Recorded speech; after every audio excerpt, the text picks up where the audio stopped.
Good evening, Dan. Now, we need to talk about startup businesses, right? So basically, some couple of challenges which people could face.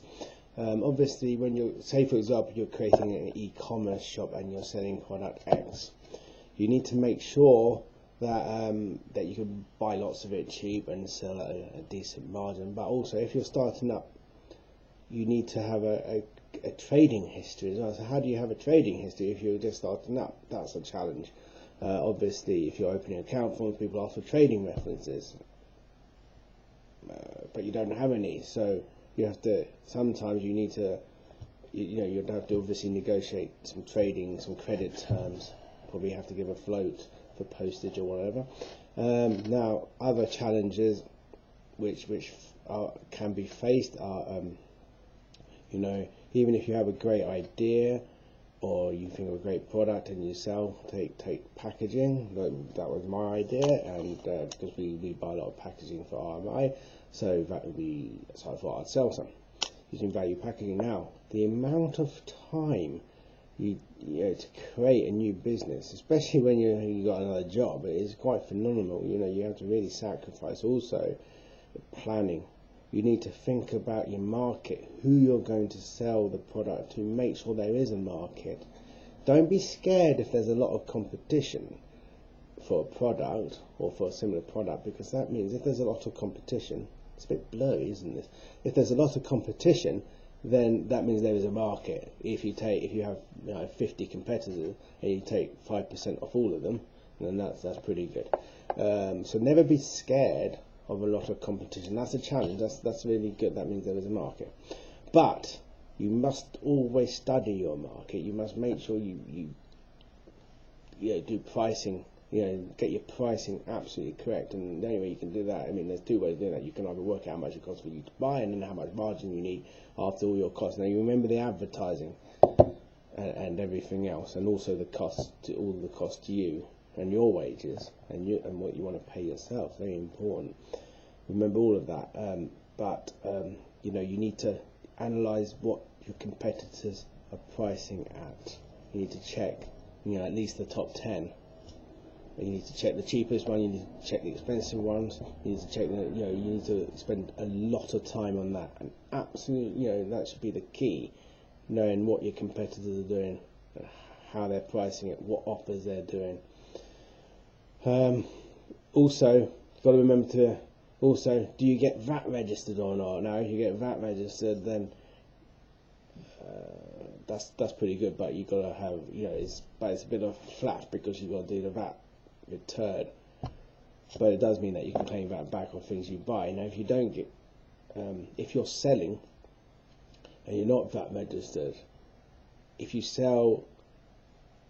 you buy something off your supplier and it costs 10 quid, 12 quid, £10, 12 quid gross, £10 net, so there's 2 quid VAT.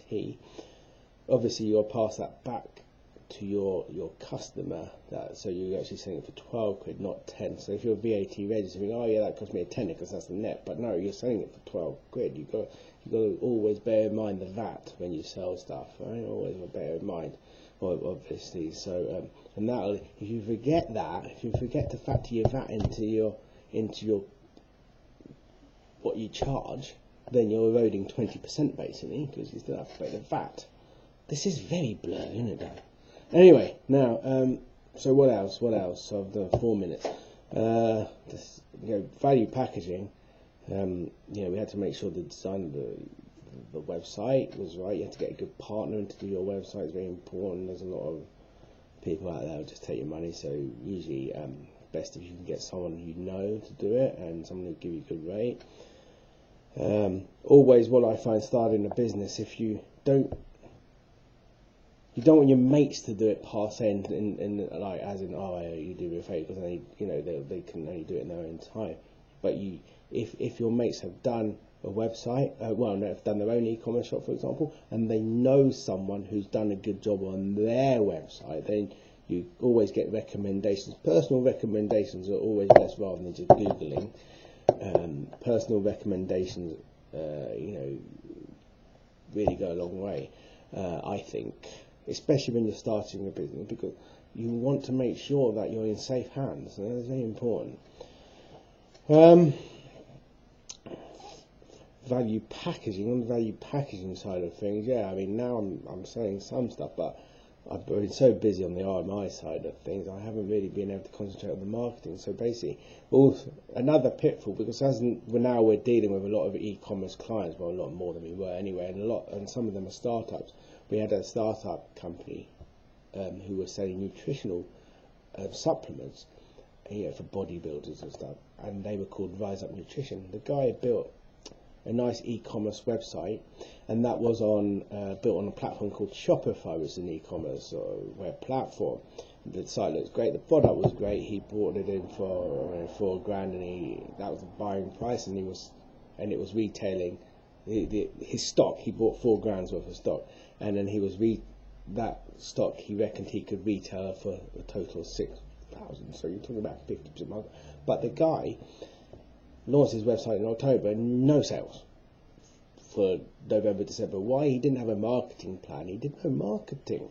So obviously, however, to start marketing, the best way to do it, especially with an internet shop, is via Google AdWords. You need a good partner for that, somebody who's good at someone who's specialist in AdWords. Obviously, get a recommendation of a friend who